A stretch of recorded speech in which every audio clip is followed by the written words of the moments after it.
for many, many years on the program. Brent Wilsey, a friend of many, many years. He and I started on radio together, I'm going to say 20 years ago. 20 years ago. At a small station. I was explaining this story this morning about KCEO, AM 1000. Had a signal that would reach from here to about where my director, Chris Janikis, is.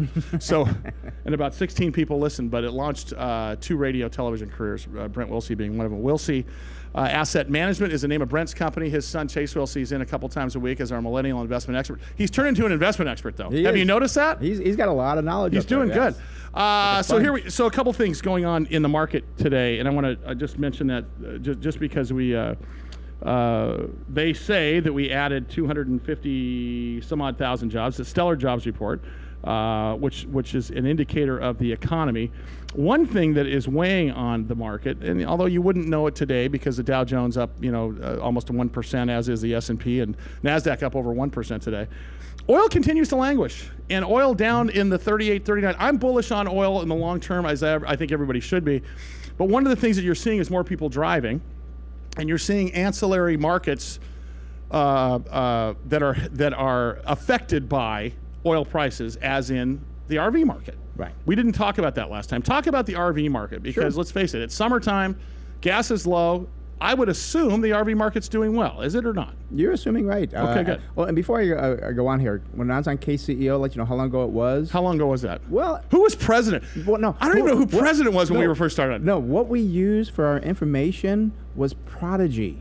Oh yeah, right. Yes. And CompuServe. CompuServe. That's and we right. had to have 2 hosts because one could talk about one thing while the other one was waiting for the stuff to pull Yeah, up. this crazy internet thing had just started, by the way. Yes. That's right. Yes. So, we actually had to read stuff. 28,000 beeps per second. Yeah, so bits per second. Bits per second. That's In fact, what it is, yeah. basically what it takes to generate the MarketWatch logo that I'm looking at right now is what our entire communication strategy was about. So just put in perspective. Well, so okay. Back to the RV market. RVs, so the growth of the RV market, is it? Can we attribute that to a better economy, or can we attribute it to the gas prices, or all the above? All the above, and also an older market. People are getting true. older. Baby boomers getting older. Gas prices are down, so RVs. Hey, who cares about buying the RV? Because before, remember back in 2008, 2009, high oil prices. Yeah, right. There were RV companies going bankrupt because no one's buying an RV. Well, now people are saying no, we're not going to do that. Shipments are up 13% per year since 2009. Mm-hmm. 23 million Americans get on board an RV right now. That's 10% of the country. Yeah. I mean, that's almost 10% of the population. Right. Think about that. Oh, yeah. Now, yeah. so, and here's the good news, I guess, for that industry. As an investor, and my parents are in their 70s and 80s. They recently stopped doing the RV thing. Mm-hmm. But if you consider when you get into the RV thing, on average, is probably age 62 to age 75. Who has all the money?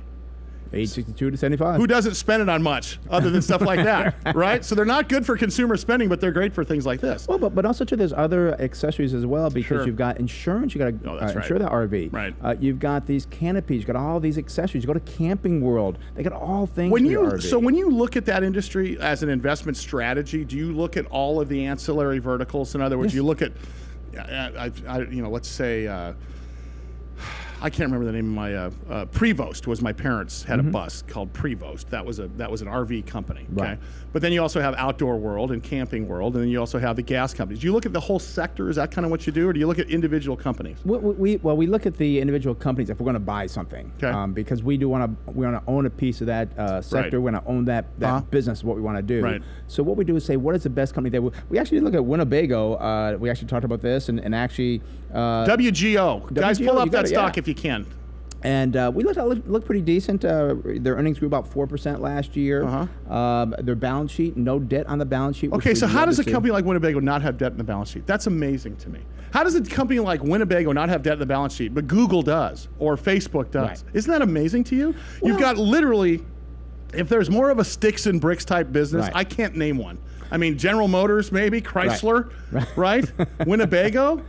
And again, you put your questions are so great. You ask so many different questions in one statement. But I know, because you're the guy that can answer. Because the reason why Google and Apple and these guys have debt in the balance sheet is because they got all this money overseas.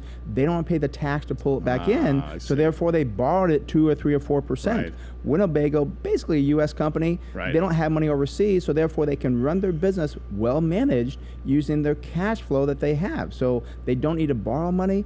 a lot of companies, there's about $2.1 trillion sitting overseas because companies will not bring it back here to the U.S. Because we have the highest corporate tax rate in the world, 39%. Earnings per share, 4% for Winnebago, right? Somewhere around there? Up 4%. Up 4%. Right. What is the earnings per share number? Don't know that Do off we the know top of my head. What do you like as an earnings per share number? Is there a one size catch all for you in a stock? Because that has to do with a number of factors. You come back to the PE ratio. What are you paying for those earnings? Look at what you're paying for the so earnings. PE ratio for you is more important than earnings per share. Well, PE ratio, price to sales, price to book value, price to cash flow. What are you paying for that company?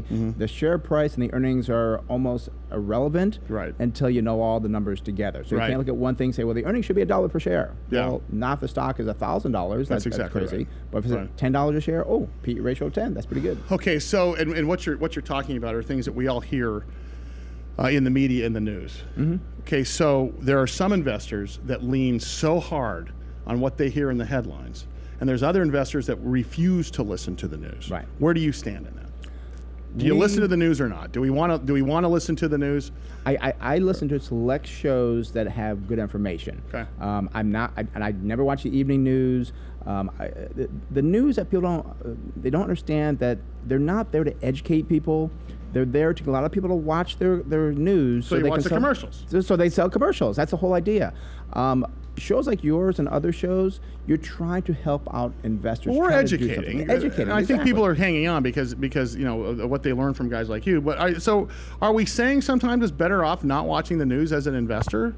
Not watching the general mainstream news. No, do not do it, because it's just going to confuse you, get your emotions going, which it's designed to do, and you're going to do crazy things. But if you watch intelligent shows that are trying to teach you properly, and be careful, because a lot of kind of a little bit of knowledge gets you in trouble. These financial channels, they're on for sometimes 12, 24 hours a day. Yeah. They're just putting out stuff to fill time, and well, he said this, and this guy says that. Yeah, right. What do you go with? Exactly. Yeah, so be very selective what you watch. One of the so in the news today, for example, the U.S. economy adds 255,000 jobs in July.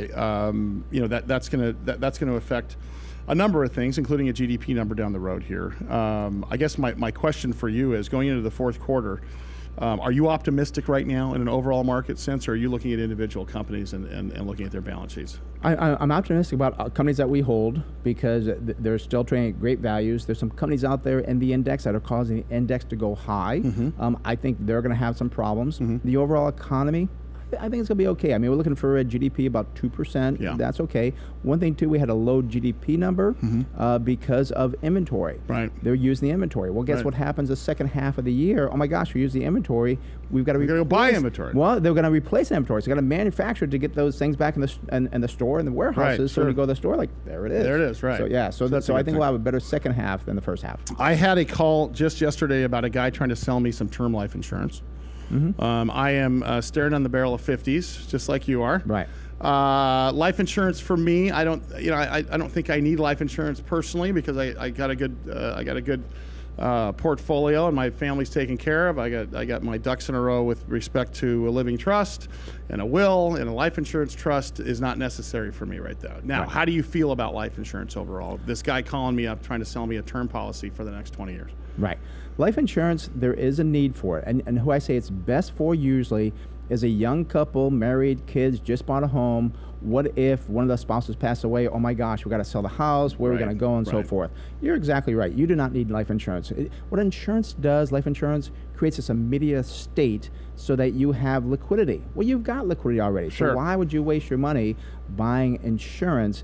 And there's so many insurance products out there. You mentioned term, but there's like these universal, whole life. I mean, all different ones that go on. And then the commissions on those, Sully, are 60, 70, 80% sometimes on the commission. Of course, they're going to come out with, and they go the emotional thing like, oh, but what if you die? Yeah, what about exactly. your family? And by the way, they're going to. So when we on Tuesday back on this program, let's talk about the guy who doesn't have a retirement plan and has a family, because it might be a different answer for you. Brent Wilsey, Wilsey Asset Management. Brent, thank you so much for coming in today, being so generous with your time. And of course, his son Chase Wilsey.